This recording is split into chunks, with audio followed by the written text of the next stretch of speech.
তাই দেরি করে বিয়ে করার সাথে আমি একমত না, কারণ যদি তাড়াতাড়ি বিয়ে করেন তাহলে সন্তানও নেবেন তাড়াতাড়ি। অনেকে হয়তো বলবে আমি আরাম করতে চাই, একটু রিল্যাক্স করবো। আরাম করতে চাইলে তো তাড়াতাড়ি বিয়ে করবেন, 20-25-এর মধ্যে বিয়ে করেন, সন্তান নেন তাড়াতাড়ি। 40 বছর বয়স, আপনার ছেলের বয়স 18-19, আপনার ব্যবসা থাকলে রিটায়ার করতে পারেন 40-এর আগেই, না হলে এটা তো 60 বছরে। তাহলে জীবনটা উপভোগ করতে চাইলে তাড়াতাড়ি বিয়ে করেন, সন্তান নেন। এই সন্তানই এক সময় ব্যবসার হাল ধরবে আর আপনি তখন ফ্রি, তাড়াতাড়ি আরাম করতে পারবেন। তাই জীবনটাকে উপভোগ করতে চাইলে তাড়াতাড়ি বিয়ে করাটাই ভালো।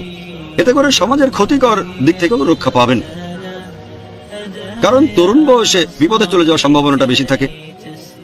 যখন আপনি গ্রাজুয়েশন বা পোস্ট গ্রাজুয়েশন করবেন, সেই সময়টাতে সিরাতুল মুস্তাকিমে থাকাটা খুবই কঠিন। যদি স্ত্রী থাকে, সে আপনার মহসেনা, শয়তানের বিরুদ্ধে দুর্গ, তাই সম্ভাবনা বেশি আপনি লেখাপড়ায় মনোযোগী হবেন। যখন কলেজে যাবেন, সাধারণত কোয়েড ভার্সিটি কলেজে বলা হয় পড়াশোনা না করে সেখানে সবাই বিপরীত লিঙ্গের কাছে নায়ক সাজার চেষ্টা করে। এখন নায়িকা তো আছে আপনার তো স্ত্রী আছে, অন্য জায়গায় সময় নষ্ট করবেন না, আপনি লেখাপড়ায় আরো মনোযোগী হবেন। তাই আমার মতে যদি পড়াশোনা করেন, ক্যারিয়ার ভাবেন, এক্ষেত্রেও তাড়াতাড়ি বিয়ে করাই ভালো। আশা করি।